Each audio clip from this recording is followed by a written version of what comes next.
ஒரு அரசியல் கட்சி கூட்டம் நடத்தும் என்று சொன்னால் அந்த கட்சியுடைய பாதுகாப்பை நம்பி, அரசாங்கத்தை நம்பி, காவல்துறையை நம்பித்தான் பொதுமக்கள் அந்த பொதுக்கூட்டத்தில் கலந்து கொள்கின்றனர். அரசாங்கமும் காவல்துறையும் பொதுக்கூட்டத்தில் நடைபெறுவதற்கு பாதுகாப்பு வழங்க வேண்டும். அதேபோல அரசியல் கட்சி தலைவர்களும் அங்கே குழுவிட கூட்டத்திற்கு ஏற்றவாறு தாங்கள் நடந்து கொள்ள வேண்டும். ஆகவே காலையிலே இன்றைக்கு ஒரு நேரத்தை குறிப்பிடுகிறார்கள். அந்த நேரத்திலே வந்து பொதுக்கூட்டம் நடத்துவதில்லை.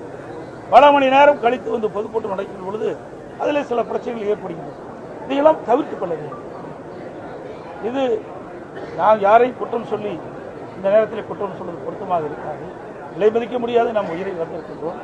இதுவரை தமிழகம் மட்டுமல்ல, இந்தியாவிலேயே ஒரு அரசியல் கட்சி நடத்துகின்ற பொதுக்கூட்டத்தில் இவ்வளவு உயிரிழப்பு ஏற்பட்டது.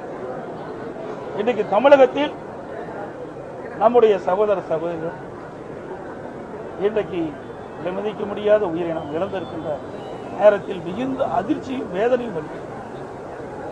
எந்த கட்சி அந்த கட்சி என்றெல்லாம் பார்க்கிறோம். பொதுமக்கள் என்ற கண்ணோட்டத்தோடு நாங்கள் பார்க்கிறோம். ஆக இது மிகுந்த வேதனையோடு இந்த கருத்தை நான் தெரிவிக்கின்றேன்.